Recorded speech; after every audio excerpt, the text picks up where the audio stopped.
Nah, sebelumnya ada yang tahu nggak apa itu net zero emission? Belum ya.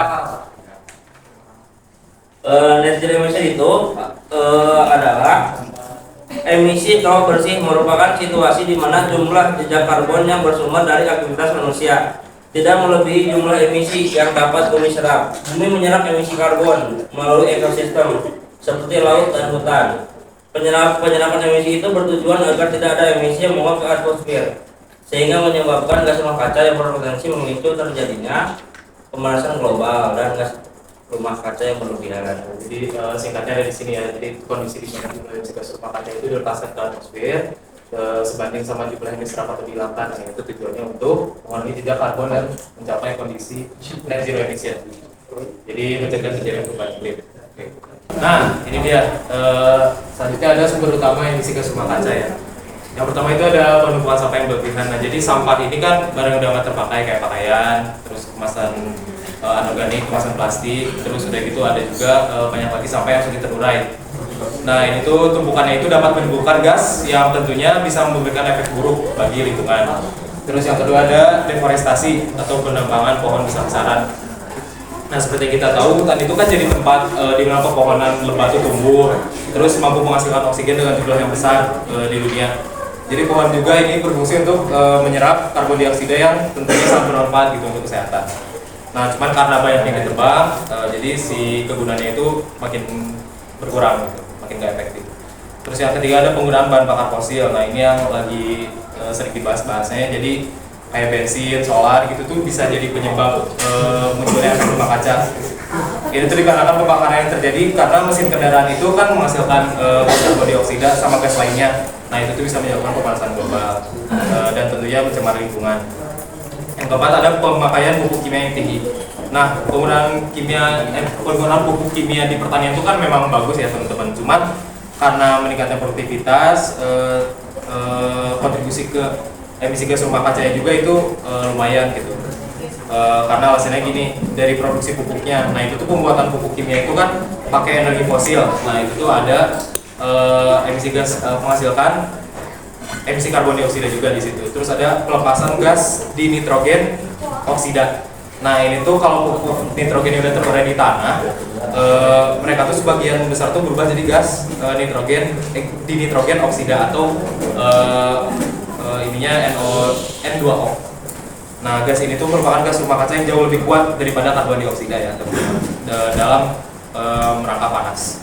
Terus ada erosi dan limpasan. Nah, ini juga penggunaan pupuk kimia yang berlebihan ini dapat menyebabkan erosi tanah dan limpasan ke perairan. Nitrogen dan fosfor juga yang terbawa di limpasan ini dapat menyebabkan pertumbuhan alga yang berlebihan.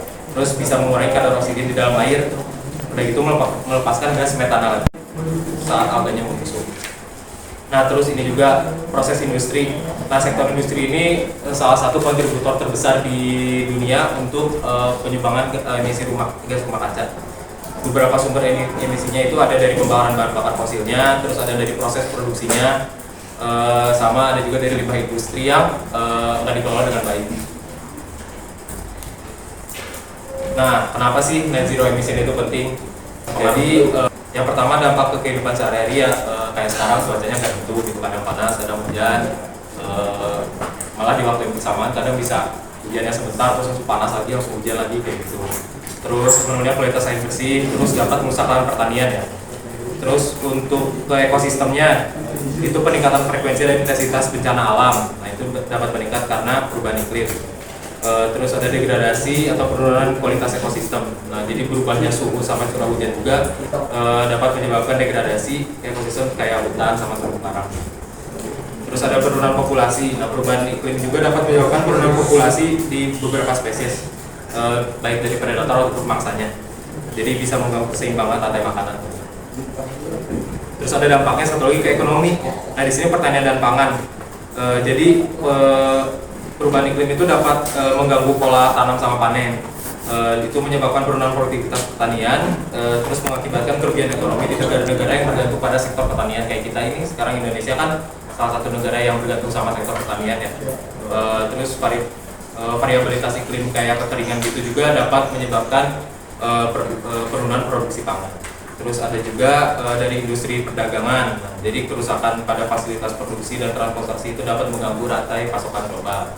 Itu dapat mengurangi produksi dan ekspor. Terus bisa menyebabkan kerugian ekonomi yang signifikan. Terus di sektor pariwisata juga ini salah satu dampak ekonominya. Kalau misalnya ada sektor pariwisata yang kena dampak perubahan iklim itu kan anggaplah kayak tempat wisata alam, terus banyak hutannya terjadi kekeringan, itu kan itu dapat nurunin minat si pengunjungnya gitu, salah satu contohnya kayak gitu. Nah, jadi ini yang teman-teman yang urgensi ini yang buat kita harus cepat tanggap untuk mencapai target net zero emission. Terus kayak kita juga harus sudah mulai menerapkan energi terbarukan supaya menurunkan suhu global itu di bawah 1,5 derajat Celcius. Nah, itu target net zero emission itu segitu. Nah, gimana sih cara generasi muda ini kita dapat berperan dalam mencapai net zero emission? Jadi yang pertama itu yang saya bilang tadi, kita bisa pakai energi yang bersih dan terbarukan. Itu tuh dihasilkan tanpa atau mungkin dengan sangat sedikit polutan atau gas rumah kaca kayak karbon dioksida yang menyebabkan perubahan iklim. Nah, energi terbarukan ini mengacu pada sumber energi secara energi alam ya. Ini mungkin materi dasar kayak energi matahari, energi angin, energi air gitu. Terus efisiensi energi, ini efisiensi energi juga perlu diterapkan kayak contoh kecilnya. Kalau saya pakai kipas gini atau enggak lampu kalau mau dipakai langsung matiin dimanapun ya, terutama di rumah tempat kalian kita. Terus ada penggunaan kendaraan listrik dan transportasi umum, mungkin ini memang mahal, cuman bisa mulai diterapkan kalau misalnya di seiring perkembangan zaman. Terus ada penggunaan produk ramah lingkungan, kayak misalnya kalian kalau misalnya belanja biasanya pakai plastik, sekarang mulai bawa tote bag ke rumah atau tas-tas aja. Nah, itu tuh hal kecil yang bisa kita lakuin untuk mengurangi untuk mengatasi net zero emission. Penanaman pohon itu kan salah satu cara paling efektif untuk menyerap karbon dioksida dari atmosfer. Nah, pohon ini kayak ibaratnya kayak filter alami gitu buat alam.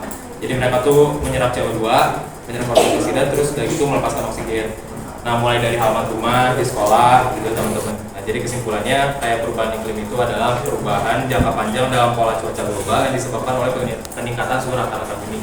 Nah, ada net zero emission, itu kondisi di mana jumlah emisi gas rumah kaca yang dihasilkan oleh aktivitas manusia itu seimbang sama jumlah yang dapat diserap oleh alam. Terus ada solusi untuk mencapai net zero emission, itu ada penggunaan energi bersih dan terbarukan, terus penggunaan energi alternatif kayak tadi, yang pembangkit listrik tenaga air, PLTA, PLTS, PLTN gitu. Terus ada juga peran kita sebagai generasi muda menjaga bumi. Kita punya potensi besar untuk perubahan yang positif teman-teman. Jadi mulai dari tindakan kecil kayak tadi yang saya sebutkan itu sangat berkontribusi untuk mencapai net zero emission.